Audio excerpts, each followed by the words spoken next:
The rain pounded against the windshield as Maya Johnson gripped the steering wheel tighter. Her 12-year-old Honda struggled through the flooding streets of downtown Atlanta. She was already 2 hours late picking up her 8-year-old son Marcus from after-school care, and the daycare charged $5 for every minute past closing time. Money she simply didn't have. Maya worked 3 jobs to keep their small apartment. During the day, she cleaned offices downtown. Evenings brought her to the local diner where she waited tables until midnight. Weekends meant babysitting for neighbors who paid her in cash. Even with all this work, she barely made rent each month. The storm had knocked out power in half the city. Traffic lights weren't working, and cars moved like confused ants through the flooded intersections. Maya's phone battery had died an hour ago, leaving her unable to call the daycare to explain her delay. As she turned onto Peachtree Street, something caught her eye. A man in an expensive suit stumbled along the sidewalk, completely soaked. He weaved back and forth like he was dancing to music only he could hear. Cars honked and swerved around him as he wandered into the street without looking. Maya slowed her car. The man looked like he was in serious trouble. His white shirt was now see-through from the rain, and his tie hung loose around his neck. He carried what looked like an expensive briefcase, but he held it upside down, papers scattered behind him in the wind.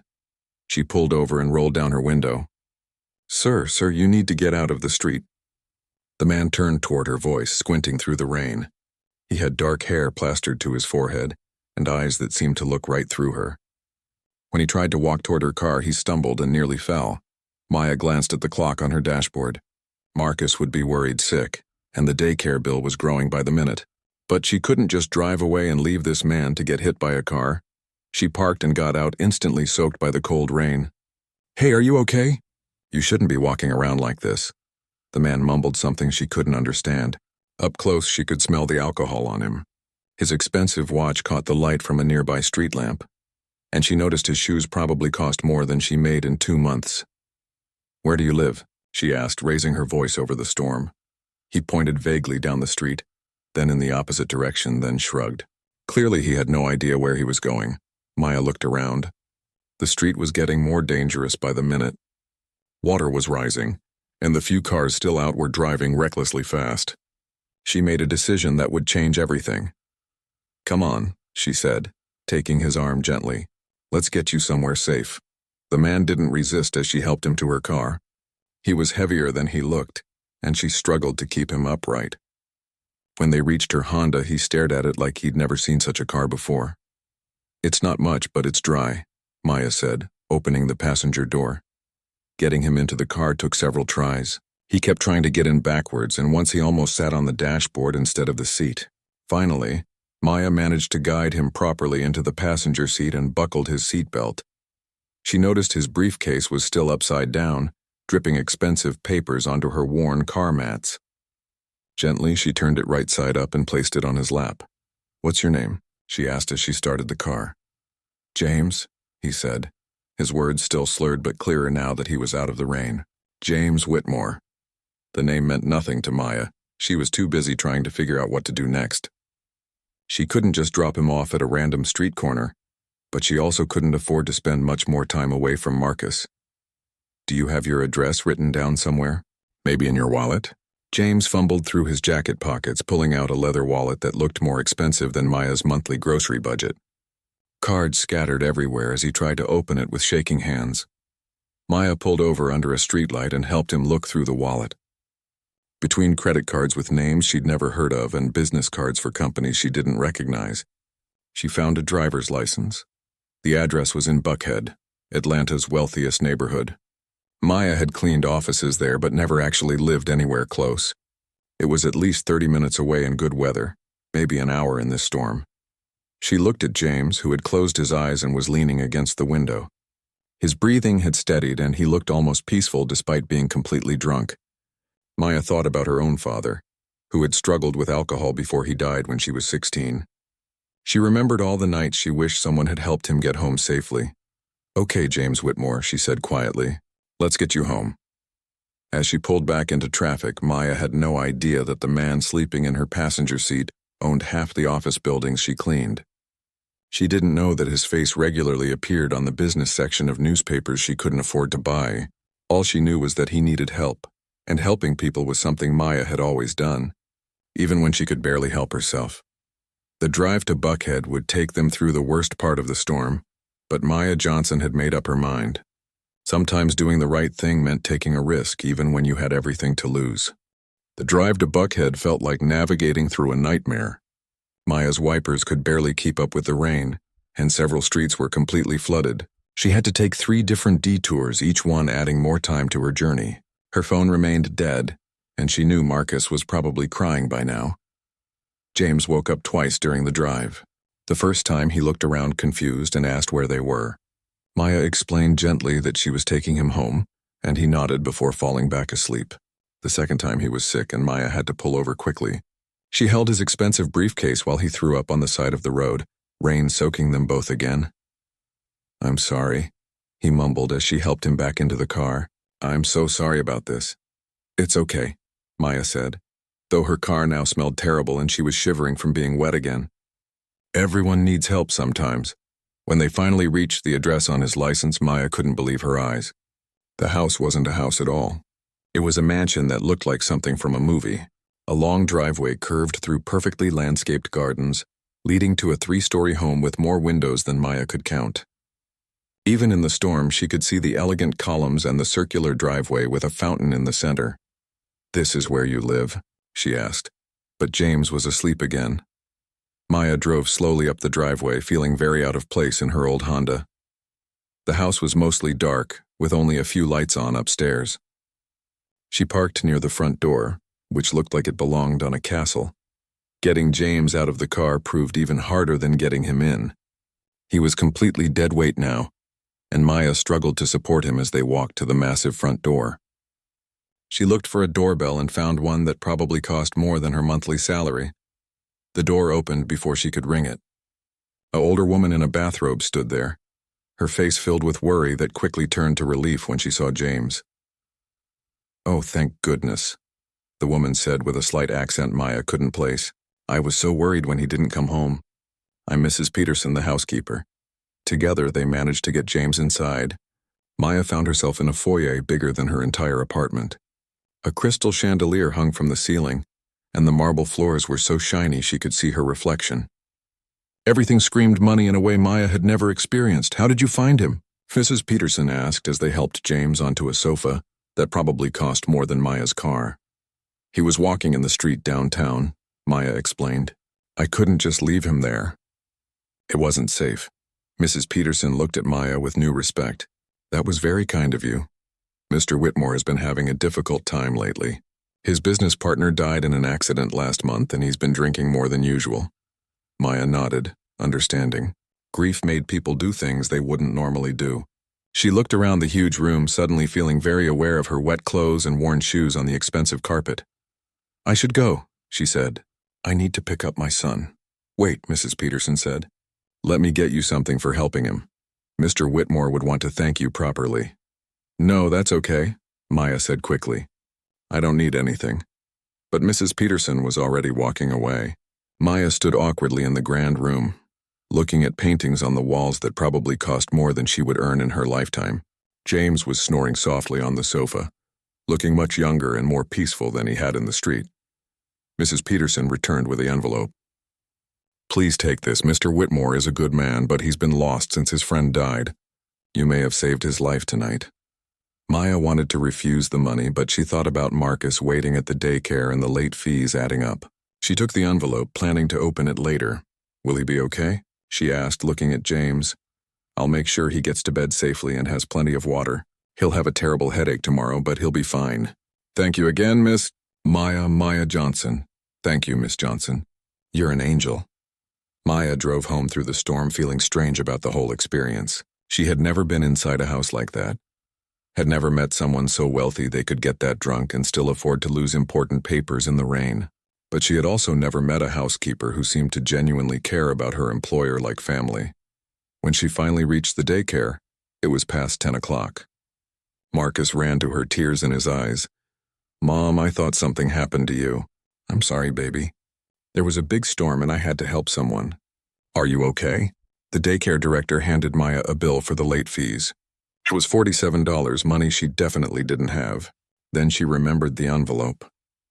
In her car, with Marcus buckled safely in the back seat, Maya opened Mrs. Peterson's envelope.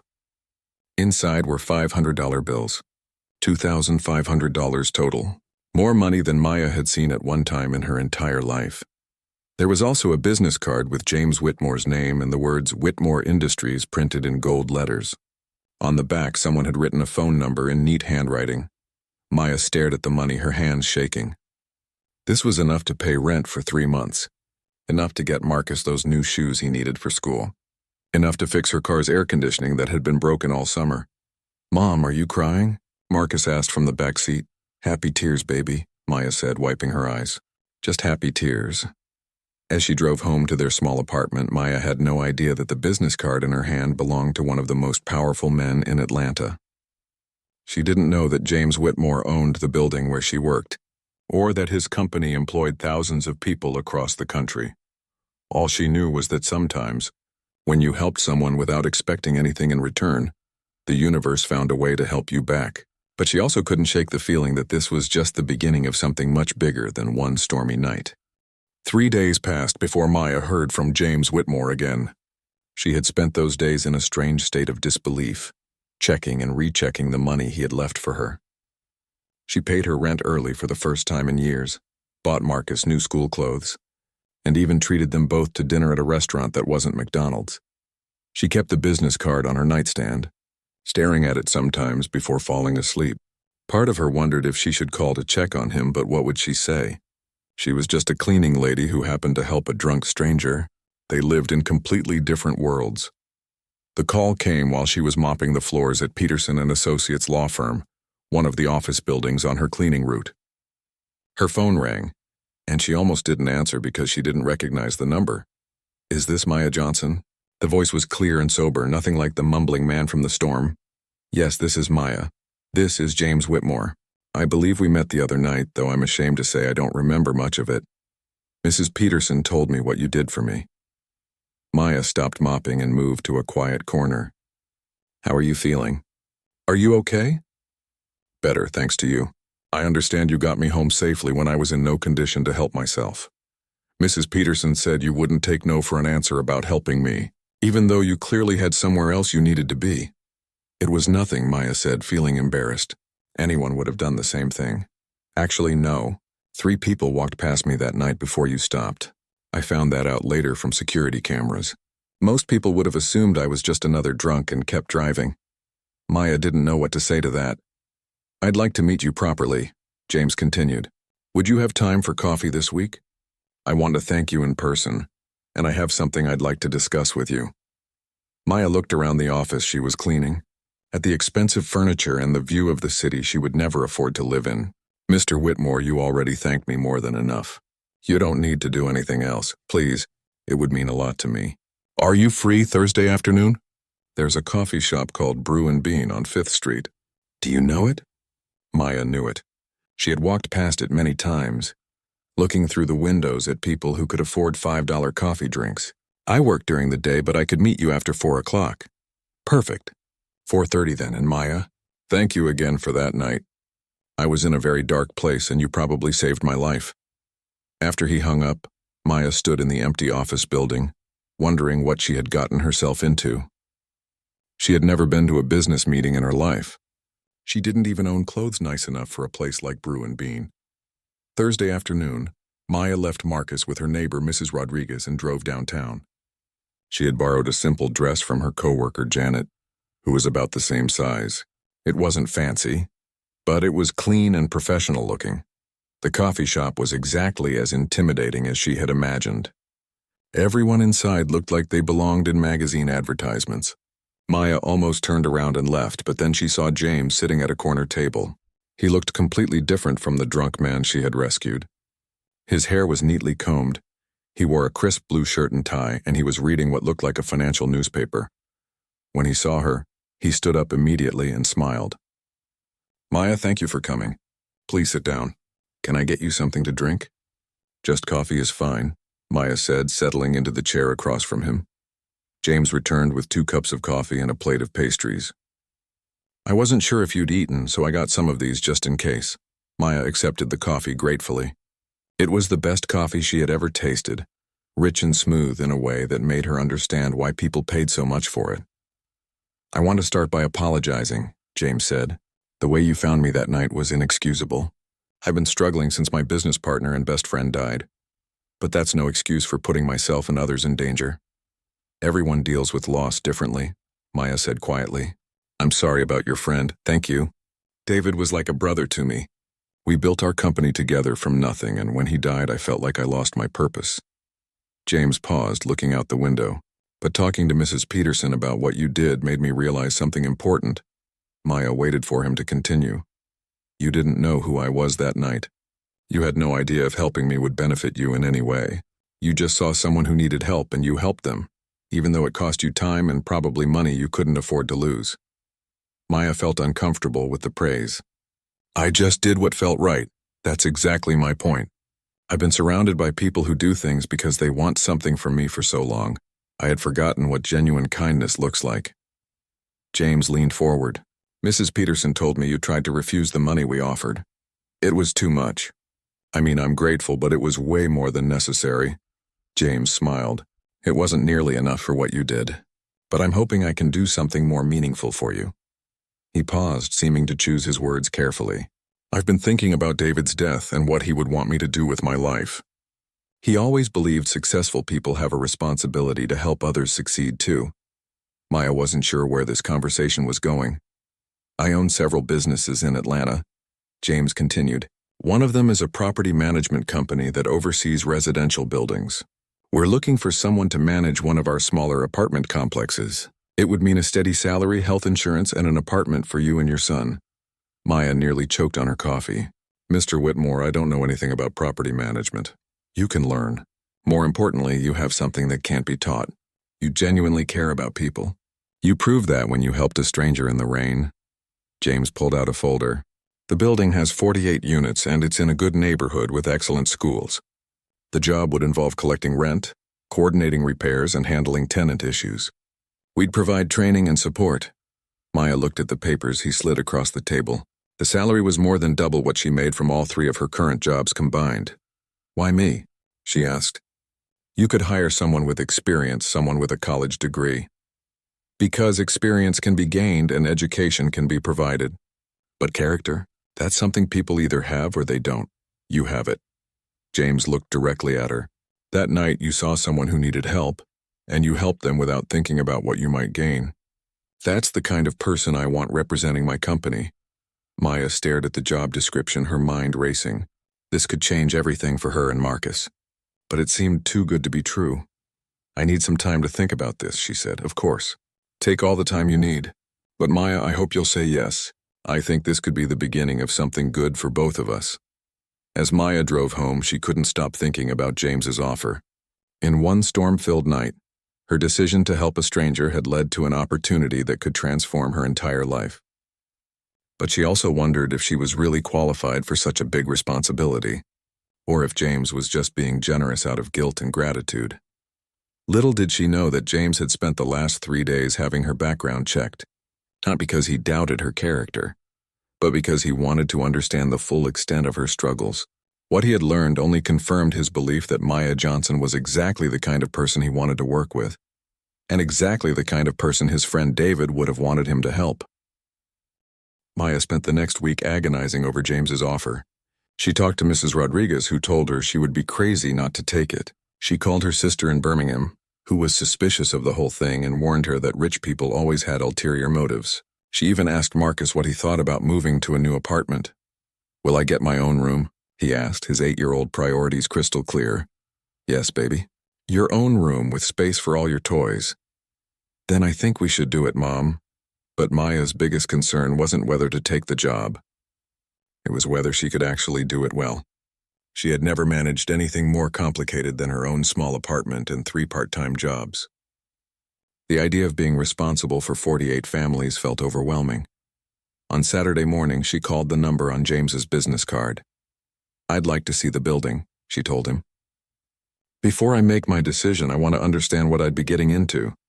Absolutely. Are you free this afternoon? I could pick you up and show you around. 2 hours later, James pulled up outside Maya's apartment building in a car that looked like it belonged in a movie. Maya had expected something flashy, but his silver sedan was elegant without being showy. Still, she felt self-conscious as her neighbors watched her get into a car worth more than most of them made in 5 years. The apartment complex James drove her to was called Riverside Gardens, and it was nothing like Maya had imagined. She had pictured a rundown building that needed someone desperate enough to take any job. Instead, she found herself looking at a beautiful 3-story brick building, surrounded by mature trees and well-maintained gardens. The previous manager retired last month, James explained as they walked through the property. She had been here for 15 years and really cared about the place. We're looking for someone who will have the same investment in the community. The apartments were spacious and clean, with updated kitchens and hardwood floors. The building had a laundry room, a small community center, and even a playground. Maya could immediately see Marcus playing there with other kids his age. The tenants are a mix of young professionals, families, and retirees, James said as they toured the manager's apartment. Most have been here for several years. They're good people who just want a safe, clean place to live. The manager's apartment was on the first floor and had 3 bedrooms. Maya tried not to show her amazement as they walked through rooms twice the size of what she and Marcus currently shared. The kitchen had a dishwasher, something she had dreamed about for years. What exactly would my responsibilities be? Maya asked. James handed her a detailed job description. Collecting rent, coordinating with maintenance workers, handling tenant complaints, showing apartments to prospective renters, and maintaining the common areas. We have a landscaping service for the outside, and a janitorial service for the lobby and laundry room, so you wouldn't be responsible for that kind of cleaning. They spent an hour walking through the building. James introduced Maya to several tenants they encountered, and she was struck by how warmly he greeted them all. This wasn't just a business investment to him.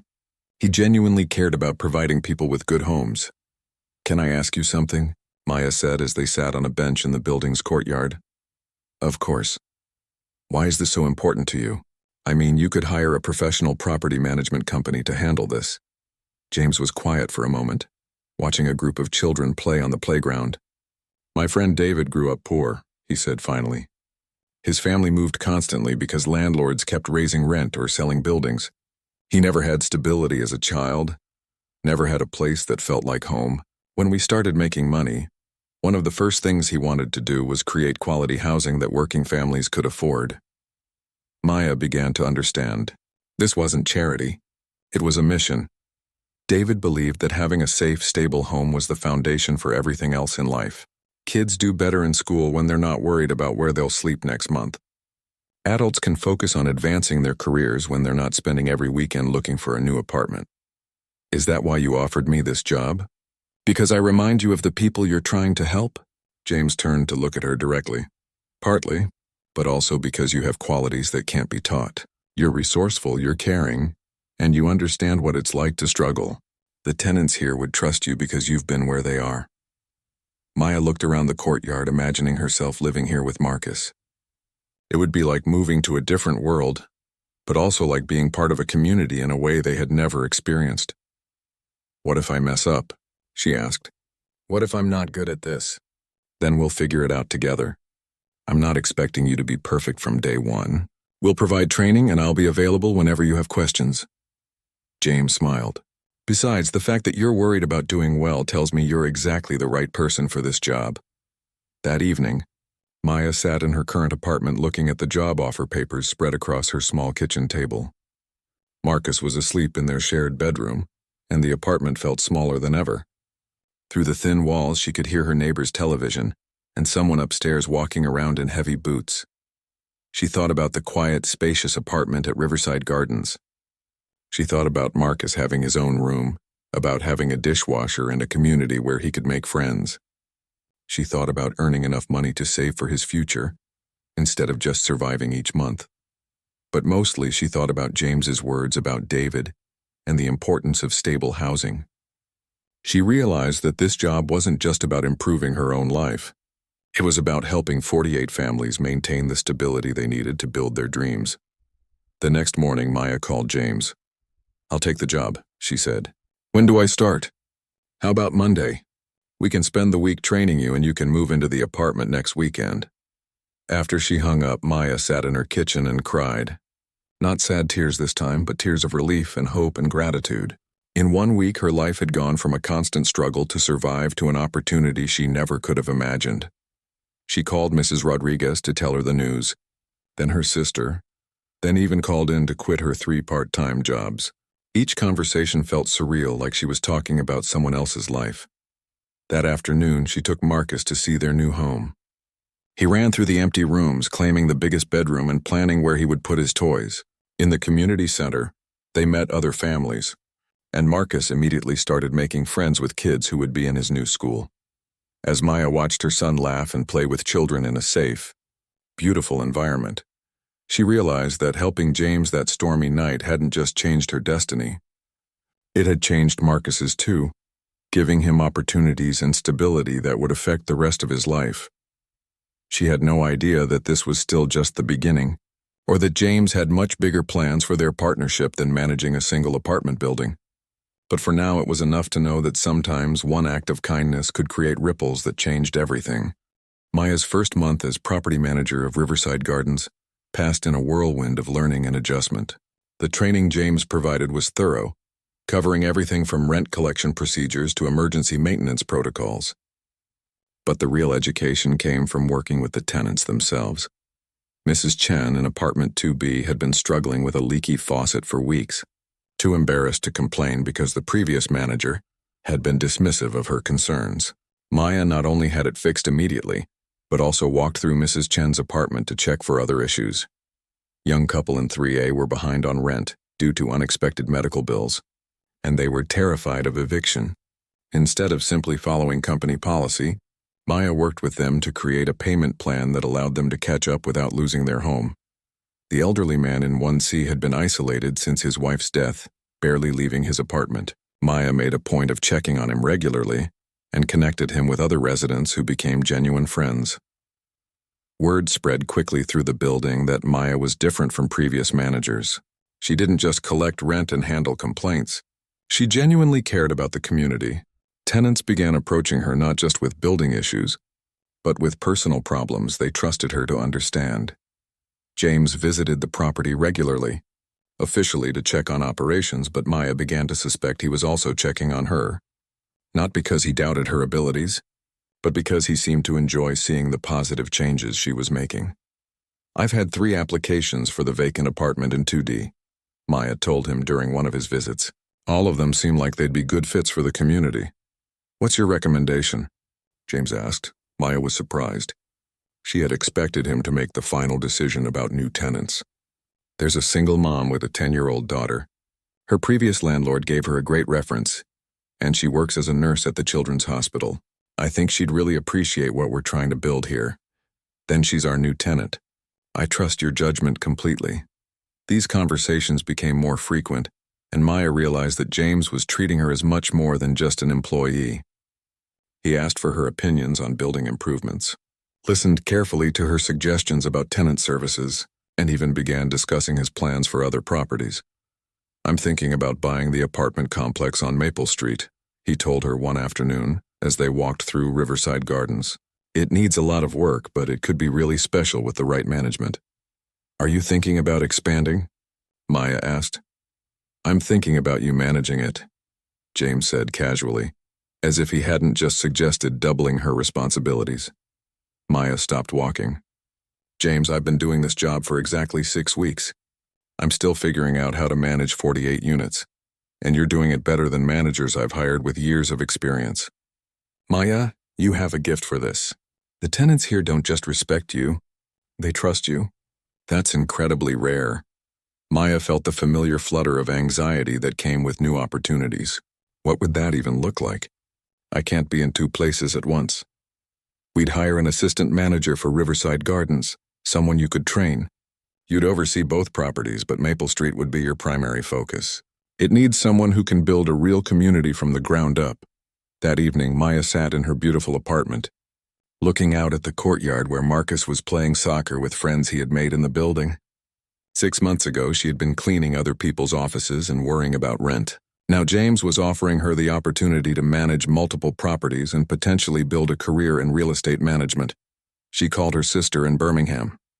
"He wants you to manage how many apartments?" her sister asked. "The new building has 64 units, so it would be over 100 total." "Maya, that's a huge responsibility. What if you fail?" It was the same fear Maya had been wrestling with, but hearing it from someone else made her realize something important. "What if I succeed?" The next day, Maya asked James if she could see the Maple Street property. The building was definitely a challenge. It had been poorly maintained for years with worn carpets, outdated appliances, and a general atmosphere of neglect. But Maya could see the potential underneath the problems. "The structure is solid," James explained as they toured the empty units. "It just needs updating and someone who cares about making it a real home for people." Maya walked through apartment after apartment, mentally cataloging what needed to be done. New paint, updated fixtures, modern appliances, better lighting in the hallways. It would be expensive, but the results could be transformative. "How long would I have to get it ready?" she asked. "There's no rush. I'd rather do it right than do it fast. We could renovate a few units at a time, rent them out to help cover costs, and use the income to improve the rest." Maya found herself getting excited about the project. It would be like creating something from nothing, turning a neglected building into the kind of place where families could thrive. "I want to do it," she said suddenly, "but I need to hire the right assistant for Riverside Gardens. Someone who understands what we're trying to build there." James smiled. "I was hoping you'd say that. Do you have anyone in mind?" Maya thought immediately of Janet, her former co-worker from the cleaning company. Janet was reliable, hardworking, and great with people. She was also struggling to make ends meet on a cleaner's salary, just like Maya had been. "I might know someone perfect." 2 weeks later, Maya stood in the empty lobby of the Maple Street building, surrounded by paint samples and carpet swatches. Janet had accepted the assistant manager position at Riverside Gardens and was already proving to be excellent with the tenants. Marcus was thriving in his new school and had joined the soccer team. James walked in carrying coffee and pastries from their usual cafe. These planning sessions had become a regular part of Maya's week, and she looked forward to them more than she cared to admit. "I've been thinking about the community center space," Maya said, pointing to a large room off the lobby. "What if we made it into something really special? Not just a meeting room, but a place where residents could take classes, where kids could do homework after school, where people could learn job skills." James set down his coffee and looked at her with genuine admiration. "Tell me more." "Well, what if we partnered with the community college to offer basic computer classes, or brought in someone to teach financial literacy? A lot of people are struggling not because they don't work hard, but because they never learned certain skills." Maya's excitement grew as she spoke. "We could have a small library, maybe some job interview coaching, turn it into a real resource center." "That's brilliant," James said. David would have loved this idea. He always believed that providing housing was just the first step. Real change happens when you give people the tools to improve their lives. Maya felt a warm flush of pride. Over the past months, she had come to understand how much David's memory meant to James, and knowing her ideas would honor his friend's vision made them feel even more important. "There's something else I wanted to discuss," James said, his tone becoming more serious. "I've been watching how you work, how you think about these properties and the people who live in them. You're not just managing buildings, Maya. You're building communities." Maya waited for him to continue, sensing something significant in his words. "I want to offer you a partnership." The words hung in the air between them. Maya wasn't sure she had heard correctly. "What kind of partnership?"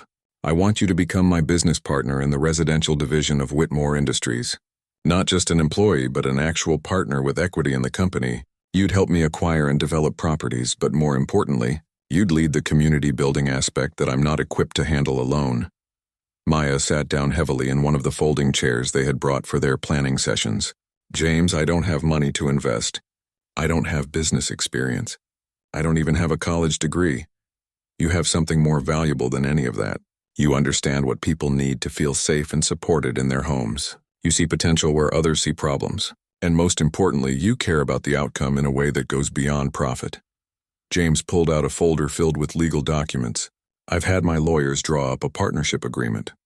You'd start with a 15% stake in the residential division. with the opportunity to earn more based on performance. You'd receive a salary, profit sharing, and full benefits for you and Marcus. Maya's hand shook as she looked at the papers. The salary alone was more than she had ever imagined earning. The profit sharing could set Marcus up for college. The partnership stake could secure their future in ways she had never dared to dream. "Why are you doing this?" she asked quietly. James was quiet for a long moment. "That night you found me in the rain, I was at the lowest point of my life. I had lost my best friend. I was drinking too much, and I felt like everything I had built was meaningless. You could have driven past me like everyone else did. Instead, you saw someone who needed help and you helped them." He paused, looking around the empty building that would soon be full of families. "But it's more than that. These past months working with you, seeing how you approach this work, has reminded me why David and I started this company in the first place. We wanted to make a difference in people's lives. You're already doing that, and I want to make sure you have the resources and support to do it on a much larger scale." Maya thought about that stormy night, how helping one person had led to this moment. She thought about Marcus, about the opportunity to build something meaningful, about all the families who could benefit from the kind of communities she and James could create together. "I need to ask you something honestly," she said. "Are you offering this because you feel guilty about that night or because you actually believe I can do this?" James looked her directly in the eyes. "Maya, guilt doesn't make someone a 15% partner in a multi-million-dollar company. Business sense does. You've proven yourself in ways that matter more than any resume or degree. I believe we can build something extraordinary together." Maya looked around the empty building again, but this time she saw it filled with families, with children playing safely, with people pursuing education and opportunities. She saw a future where helping one person had created a ripple effect that could help hundreds. "When do we start?" she asked. The smile that spread across James's face was brighter than any she had seen from him. "We already have. Welcome to the partnership, Maya." As they shook hands in the empty lobby of what would become their first joint venture, Maya realized that her destiny had been altered not just by one act of kindness, but by a series of choices to keep helping, keep growing, and keep believing that good things could happen to people who needed them most. The scared single mother who had worked 3 jobs to survive was gone. In her place stood a business partner with the power to change lives and the wisdom to do it right. 2 years later, Maya stood in the lobby of Riverside Gardens during their annual community celebration. The building was decorated with balloons and streamers, and the sound of laughter filled the air. Children ran between the adults, playing games organized by the teenage residents. The elderly tenants sat in comfortable chairs, sharing stories with young families who treated them like beloved grandparents. This wasn't just a tenant appreciation event. It was a celebration of what had become a true community. Maya watched Mrs. Chen teaching origami to a group of children, while the young couple from 3A, now caught up on their rent and thriving, served food they had prepared in the community kitchen they had added last year. "Hard to believe this is the same place," Janet said, appearing beside Maya with a clipboard full of maintenance requests. Since becoming assistant manager, Janet had proven to be everything Maya had hoped for and more. She had the same instinct for caring about people while maintaining professional standards. "How's the new building coming along?" Janet asked. Maya smiled. "We're opening the first 20 units next month. The community center there is going to be even better than this one." The Maple Street property had exceeded all their expectations. The renovation had taken 18 months, but the result was stunning. More importantly, they had maintained their waiting list approach, carefully selecting tenants who would contribute to the community atmosphere they were building. James appeared across the room, deep in conversation with Mr. Patterson from 1C, who was explaining his ideas for a community garden. Over the past 2 years, James had become a regular presence at both properties, not as an intimidating owner, but as someone who genuinely enjoyed spending time with the residents. Their partnership had grown beyond anything Maya had initially imagined. They now owned 4 properties with 2 more in development. The residential division of Whitmore Industries had become profitable, not just financially, but in terms of community impact. Local newspapers had written articles about their approach to affordable housing, and other developers were beginning to copy their community-centered model. "Maya," Marcus called out as he ran over with his soccer ball. Now 10 years old, he had grown confident and outgoing in ways that amazed his mother. Living at Riverside Gardens had given him stability, friendships, and opportunities she never could have provided in their old apartment. Can we set up the soccer goals in the courtyard? I want to organize a tournament. Of course, baby. Just make sure everyone who wants to play gets included. As Marcus ran off to gather players, Maya reflected on how much their lives had changed. She owned a beautiful condo now, purchased with her profit sharing from the partnership. Marcus attended a private school that James had insisted on paying for, calling it an investment in their future. Maya was taking business classes at night, working toward the degree that had once seemed impossible, but the changes went deeper than material improvements. Maya had discovered she had a talent for leadership and business strategy that surprised everyone, including herself. She regularly spoke at real estate conferences, sharing their model for community-centered property management. Universities had invited her to lecture about innovative approaches to affordable housing. "There's someone I'd like you to meet," James said, appearing at her side with a woman Maya didn't recognize. "Maya, this is Dr. Sarah Williams from the Urban Development Institute. She's been following our work and has a proposition for us." Dr. Williams shook Maya's hand enthusiastically. "Ms. Johnson, I've been studying your model for the past year. The tenant retention rates, the community satisfaction scores, the waiting list for your properties. It's remarkable." "Thank you," Maya said, still not entirely comfortable with praise, but better at accepting it than she had been 2 years ago. "I'm here because my institute has received a grant to develop a pilot program for community-centered affordable housing. We want to partner with you to scale your model to 10 properties over the next 5 years." Maya looked at James, who was smiling but clearly waiting for her response. This was her area of expertise now, and he respected her leadership in it completely.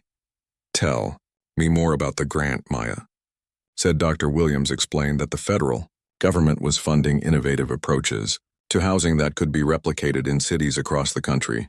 The grant would provide capital for property acquisition and development, with the goal of creating a template that other developers could follow.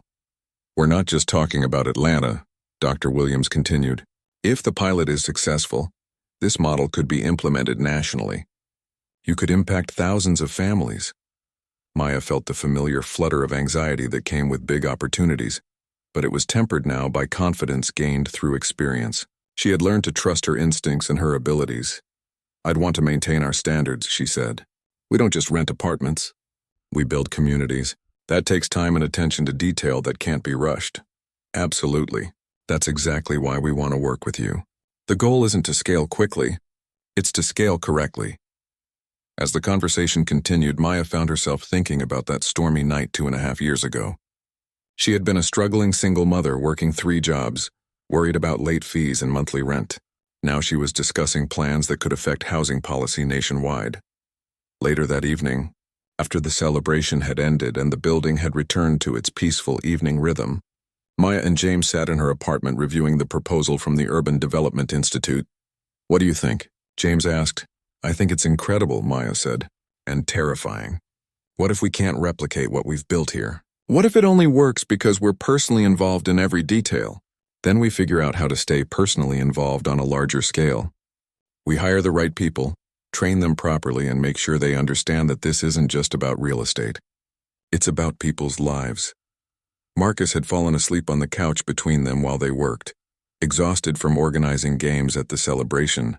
Maya looked at her son, thinking about all the children who could benefit from the kind of stable, supportive community they had created. "You know what David would say?" James asked quietly. Maya had heard enough stories about David to feel like she knew him. "He'd say we have a responsibility to help as many people as we can." "Exactly. But he'd also say we should only do it if we can do it right." Maya made her decision. "Then let's do it right. All of it." 6 months later, Maya stood in the empty lobby of their first grant-funded property in Birmingham, Alabama. It was in her sister's city, which felt like a perfect circle of life. Her sister, who had once been suspicious of James's motives, was now one of their biggest supporters and had helped them identify the perfect building to purchase. The renovation plans were spread across a folding table, showing how they would transform another neglected property into a thriving community. Maya had assembled a team of assistants who understood their mission and were excited to help implement it. James walked in carrying coffee and pastries, a tradition that had continued even as their business had grown exponentially. Ready to change some more lives? He asked. Maya looked around the empty building, seeing it filled with families who would find not just housing but hope and opportunity. She thought about that stormy night when she had made a split-second decision to help a stranger, never imagining it would lead to this moment. "I've been ready my whole life," she said. "I just didn't know it until you showed me what was possible." As they began planning their newest project, Maya realized that her destiny hadn't just been altered by one act of kindness.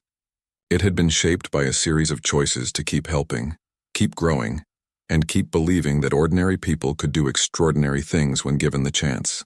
The black single mother who had silently guided a drunken billionaire home had become a nationally recognized leader in affordable housing development. But more importantly, she had become someone who could guide hundreds of families toward their own transformed destinies, one community at a time.